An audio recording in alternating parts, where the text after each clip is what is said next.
Upphaf fagnaðarerindisins Jesú Krist, Guðs son. Svo ritað hjá Jesaja spámanni. Ég sendi sendiboða minn á undan þér, hann á að greiða þér veg.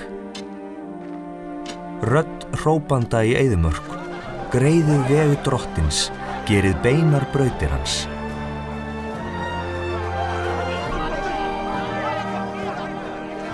Þannig kom Jóhannes skírari fram í óbyggðinni og boðaði mönnum að taka sinnaskiptum og láta skírast til fyrirgefningar synda.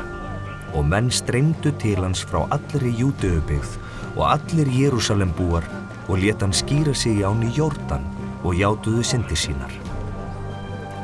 En Jóhannes var í klæðum og úlfaldahári með leðurbelti lendar sér og át engisbrettur og villihunang. Hann predikaði svo: Sá kemur eftir mig sem mér máttugri og ég ekki verður þess að krjúpa niður og leysa skóðfengans. Ég hef skýrt ykkur með vatni, en hann mun skýra ykkur með heilugum anda.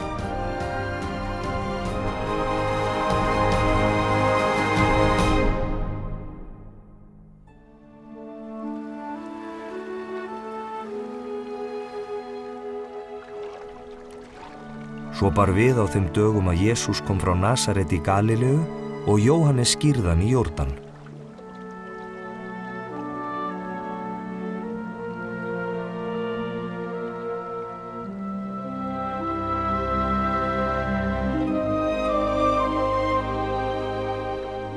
Leið og hann stíg upp úr vatninu, sá hann himnana ljúkast upp og andan stíga niður yfir sig eins og dúfu.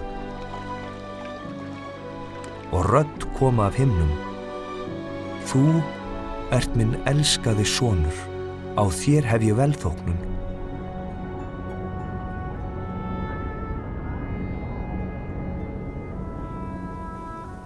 Þá knúði andinn hann út í óbyggðina og var hann í óbyggðinni í 40 daga og Satan freistað hans.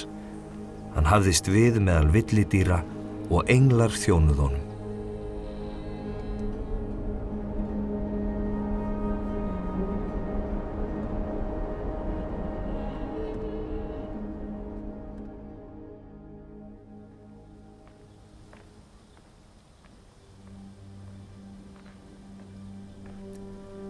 Þegar Jóhannes hafði verið tekinn höndum, kom Jesús til Galileu, predikaði fagnaðarerindi Guðs og sagði: Tíminn fullnaður og Guðs ríki í nánd. Takið sinnaskiptum og trúið fagnaðarerindinu.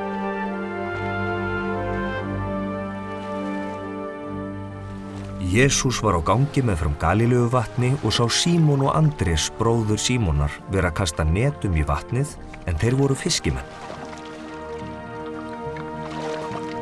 Jesús sagði við þá: Komið og fylgið mér og mun ég láta ykkur menn veiða. Og þegar í stað létu þeir eftir netin og fylgdu honum. Jesús gekk skammt þaðan og sá Jakob Sebedeusson og Jóhannes bróður hans og voru þeir einnig á báti að búa net. Jesús kallaði þá og þeir yfirgáfu Sebedeus föður sinn hjá daglaunamönnunum í bátnum og fylgdu honum.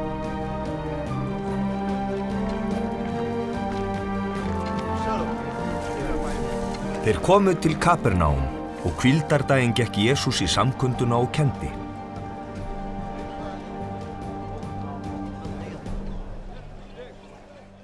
Menn urðu mjög snortnir af orðum hans því að hann kenndi þeim eins og sá vald hefur og ekki eins og fræðimennirnir. Þar var í samkundu þeirra maður haldinn óhreinum anda. Hann æpti: Hvað vilt þú okkur, Jesús frá Nasaret? Ert þú kominn að tortíma okkur? Ég veit hver þú ert, hinn heilagi Guðs. Jesús hastaði á hann og mælti: Þegið þú og far út af honum. Þá teygði óhreini andinn manninn, rak upp hljóðmikið og fór út af honum. Sló felmtri á alla og hver spurði annan: Hvað er þetta? Hann kennir á nýjan hátt. Það er eins og hann búi yfir guðlegu mætti. Hann skipar jafnvel óhreinum öndum og þeir hlýða honum. og orðstýrans barst þegar alla Galíleu. Úr samkundunni fóru þeir rakleitt í hús Símonar og Andrésar og með þeim Jakob og Jóhannes.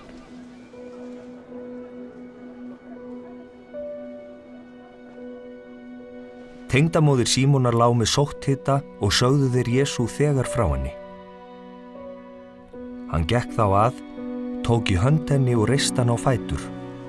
Sótthitinn fór úr henni og hún gekk þeim fyrir beina.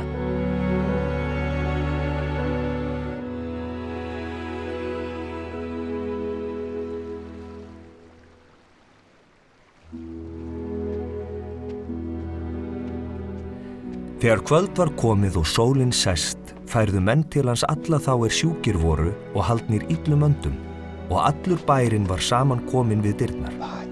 Jesús læknaði marga þjáðust af ýmsum sjúkdómum og rak út marga illa anda, en illu öndunum bannaði hann að tala því þeir vissu hver hann var.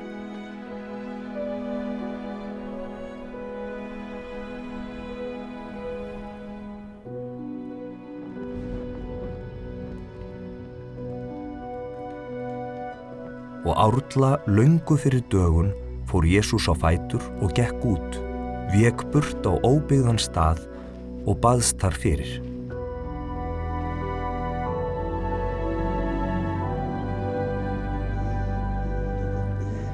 Þeir Símon leituðu hann uppi og þegar þeir fundan, sögðu þeir við hann, allir að leita þér.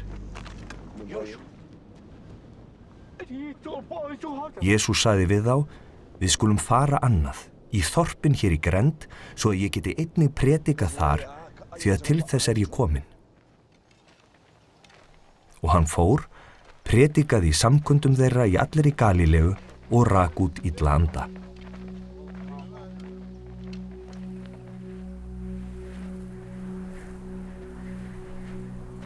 Maður nokkur líkþrár kom til Jesú, féll á kné og bað hann, ef þú vilt, getur þú hreinsað mig.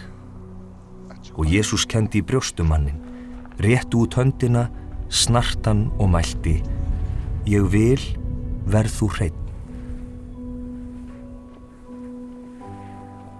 Jafn skjótt hvarf af honum líkþráin og hann varð hreinn.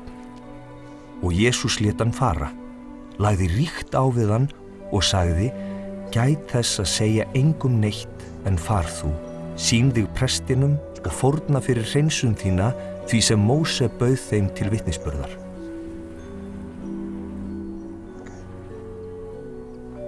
En maðurinn gekk burt og ræddi margt þetta og víðfræði, mjög svo að Jesús gat ekki framar komið opinberlega í neina borg, heldur hafðist við úti á óbyggðum stöðum, en menn komu til hans hvaðanæva.